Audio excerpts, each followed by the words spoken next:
going to talk about capacitors. You've probably seen them. Something looks a little bit like this on your tattoo machines, connected to your wires here. So I'm going to tell you what these little guys do and show you how they connect to your tattoo machine and how you can use them to change how your tattoo machine runs. I have my machine that I'm going to sacrifice here to show you guys how to change your capacitors. I recommend, if you're learning about coil machines, don't go out and buy the most expensive coil machine you can find, because you're not going to mess with it and you're not going to learn how to tune your machines. This was a $10 machine I got from Amazon, and the only reason why I bought this machine was because if I spent an extra $10, I didn't have to pay for shipping, which would have cost me $10. So pretty much got this machine, and it actually turned out to be a decent machine. I did switch the coils out, but the coils that were on it, which were these ones, were fine. But if you want to learn machines, you need one you can take apart, and that's what we're going to do with this one. If you want to learn how something works, then take it apart. So you're going to get a little video here that gives you a very brief explanation of a capacitor. How to stabilize voltage and power flow in electric power transmission systems? The answer to all the above questions is capacitor. A capacitor is a passive device that stores energy in its electric field and returns energy to the circuit whenever required. And what they do is they store up a charge until it is ready to be released. So you can run a tattoo machine without a capacitor, and I will show you that here in a minute. But what the capacitor does is it helps regulate the flow of electricity. So instead of your machine just going crazy, your capacitor will help it run smoother. The size of your capacitor will change how your machine is running. It will change the speed of your machine, and it will also change the voltage that is required to run your machine. So here I have removed my coils from the machine,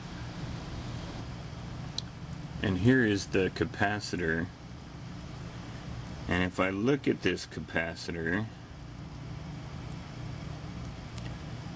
try not to mess with your wires too much while you're doing this. You don't want them to break. But this capacitor tells me a couple of things. The first thing this capacitor is telling me is that this is my negative side. Another thing that I'm going to look for on this capacitor is this number right here that says 47 UF, and that tells me the size of the capacitor. And right underneath that it has another number which says 50 volts, which just means that this capacitor will work up to 50 volts and it's not meant for anything more than that. It could blow up on you if you use more volts. But don't look at a capacitor by the size of the capacitor. This is a 22 UF capacitor, and you can see size wise it's about the same. So that's not a way you can tell if your capacitor is bigger or smaller. You have to go by what it says on the side of it. Don't go by the size, because you can have a smaller capacitor that's actually 47 UF and a bigger capacitor that's only 22.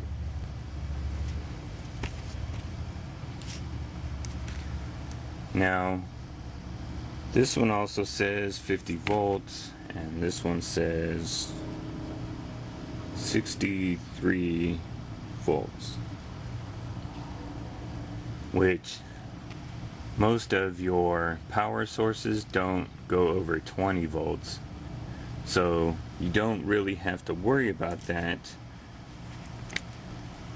because your power source won't go high enough.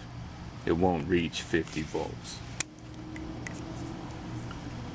So let me show you what I was talking about, since it's probably difficult to see it on this camera. Here's your capacitor.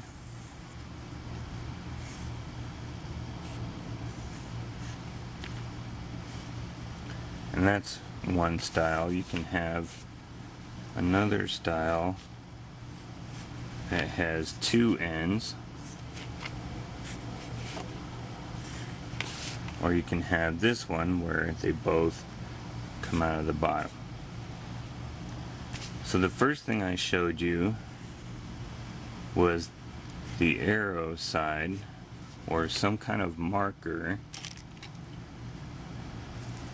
Sometimes they look like this. This one actually looks like an arrow.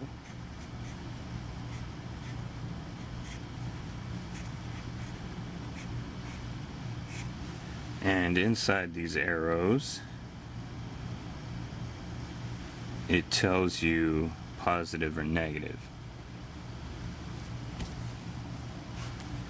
So look for whatever marker will either tell you negative or positive, and will tell you what side this is. Okay, now the other marker that we're looking for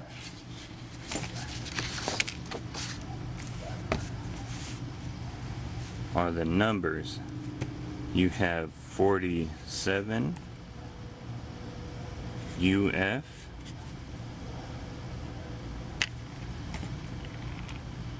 this one says 22 UF,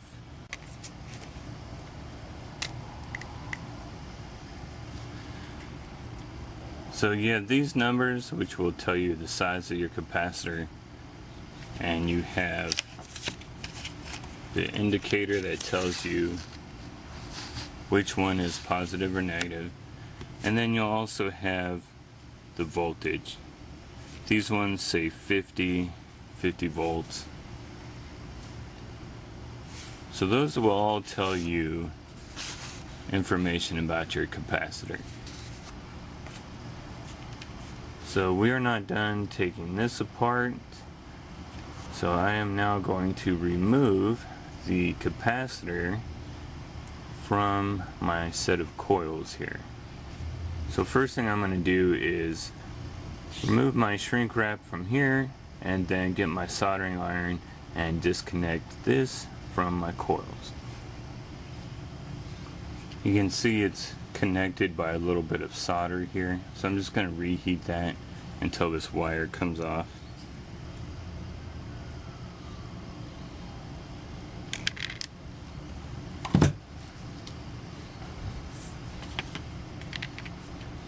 Okay, so this is what your capacitor looks like when it's removed from the machine. Now, for the purpose of what I'm doing for this video, at first I'm going to hook up the machine without a capacitor and show you how it runs. And then I'm just going to hook up a connection to this so that I can connect this to the machine and also connect my coils to the machine, but it will be separate. And in that way I can take this off of the machine and then add this new one on there without soldering everything again. I'm just going to leave a connection on like this and connect both of these together so I can take this on and off the machine and show you how it runs.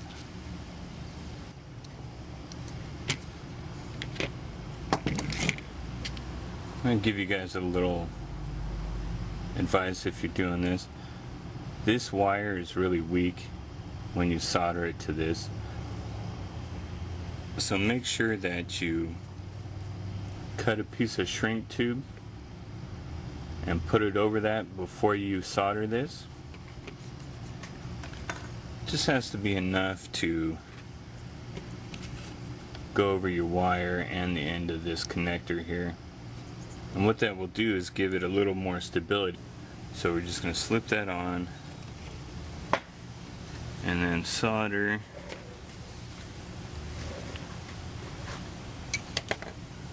this on there and then heat up the shrink tube around it.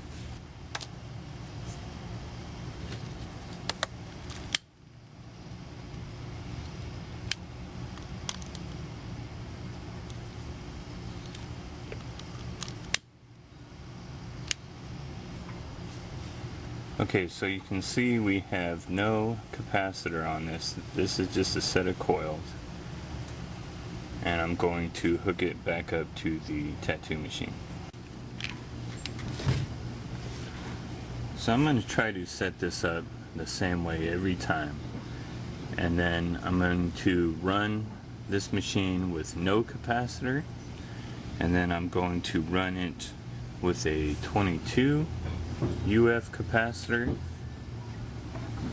and then I'm going to run it with a 47 UF capacitor to see what the difference it will be with this machine and the different capacitors. Now, if you can't read the settings on my power source, I'll write them down for you. So here's test number 1 with no capacitor. The first thing you will notice is that there's a constant spark in between the contact screw and the front spring.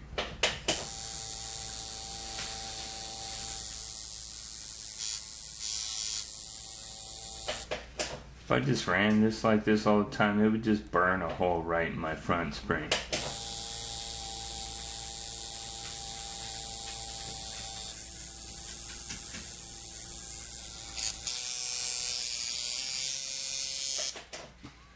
That just shocked me. So if you're playing with this, be careful.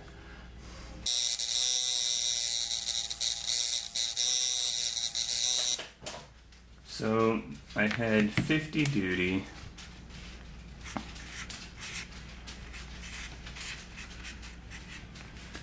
and 120 cycles per second at 7.5 volts.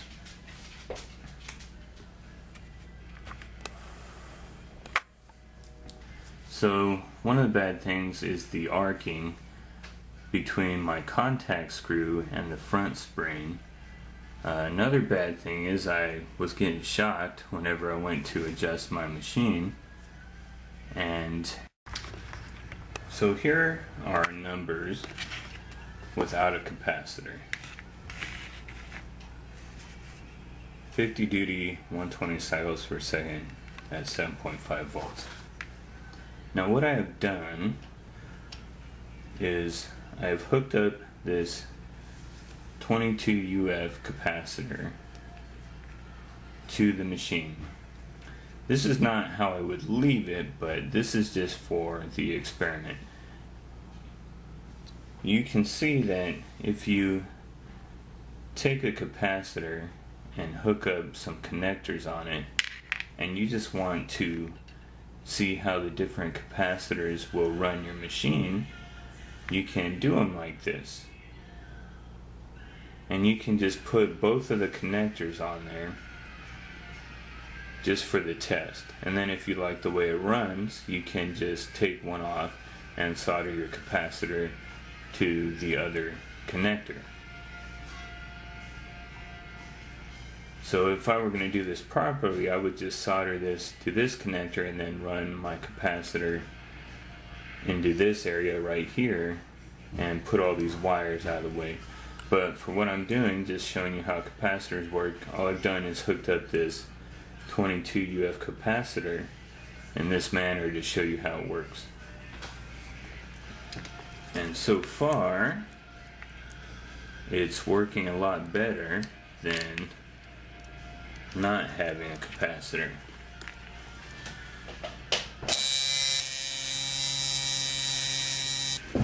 It's running a lot smoother.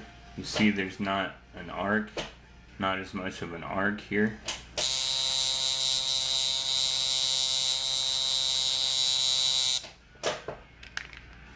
And I don't get shocked when I'm up here messing with my contact screw.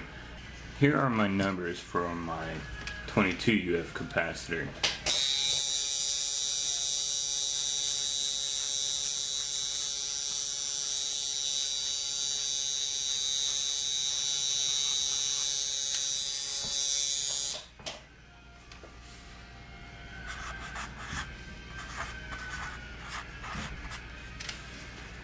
So not only does my machine sound a lot smoother, but it's also running faster. Without one, I was at 120 cycles per second, and now I'm at 140 cycles per second with the 22 UF capacitor on it. So it's actually running better with a capacitor and faster than without one. So let's see what happens now. We take the 22 off and we're going to put on the 47.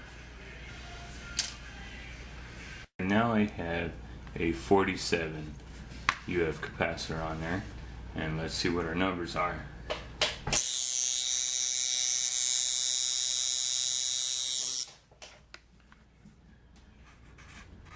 $50 duty and 126 cycles per second.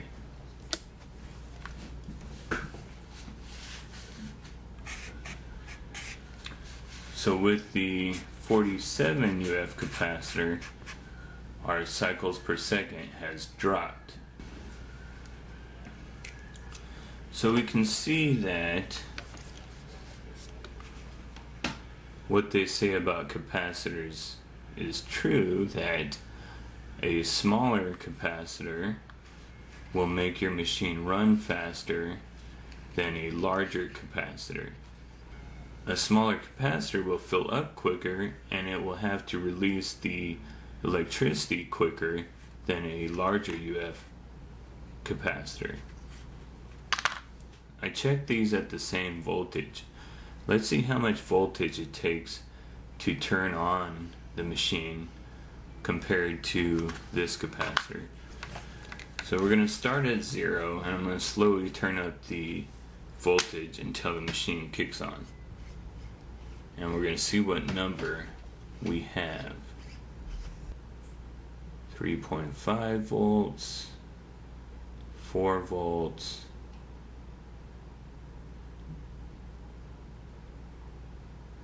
5 volts, 5.2.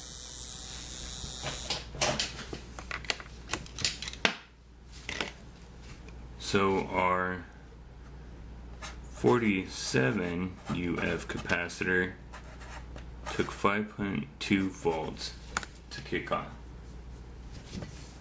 Okay, 22 now. We have 2.5 volts, 4 volts, 4.5 volts,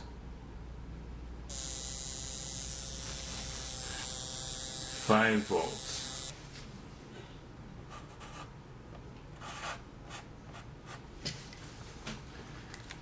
So that was only a difference of 0.2 volts. Now let's see what happens without a capacitor. Okay, so let's recap what we're talking about with our capacitors. Without a capacitor, the machine doesn't run correctly, it's not regulated, you can get shocked from touching the front contact screw while it's running, and it's not good. In fact, it took more voltage to run this without the capacitor than it did with a capacitor. And you also had a big spark without a capacitor. So with a 22 UF capacitor, the machine ran faster, it ran smoother with either one of these capacitors on, and it took less voltage with the 22 UF capacitor than it took with the 47 UF capacitor. But there's different advantages to using the different number of capacitors, and I will go into that more later. But for now, just know that the capacitor is there to regulate how your machine runs, the electricity on the machine. A smaller capacitor will make your machine run differently than a larger capacitor. Typically, a smaller capacitor will make your machine run faster. So if you're trying to speed up your machine, you can use a smaller capacitor along with changing your spring adjustment or your armature bar. Remember to look and see what direction your polarity is on your capacitor. Make sure that you're hooking up your clip cord correctly and that your positive and negatives are going where they should. Also check your capacitor, see what size it is, see how much voltage it can take. And if you want to check out how your machine runs with the different capacitors, you can make a quick connect like this. Just solder a connection to the end of this, and then you can just hook this straight up to your machine to see how it will run. And if that is running the way you want it to, you can connect that permanently. Or you can try another one and see if it runs better like that, and then connect that one. So a lot of times they will just throw a 47 UF capacitor onto a machine, and it doesn't matter what kind of machine it is. They don't care if it's a liner, shader, color packer. And sometimes you want the 47 on a color packer, but they send you a color packer with a 22 on it. So you don't have to throw out the whole machine, just go get a different capacitor for it and switch it out and see how it runs for you once you change the capacitor out.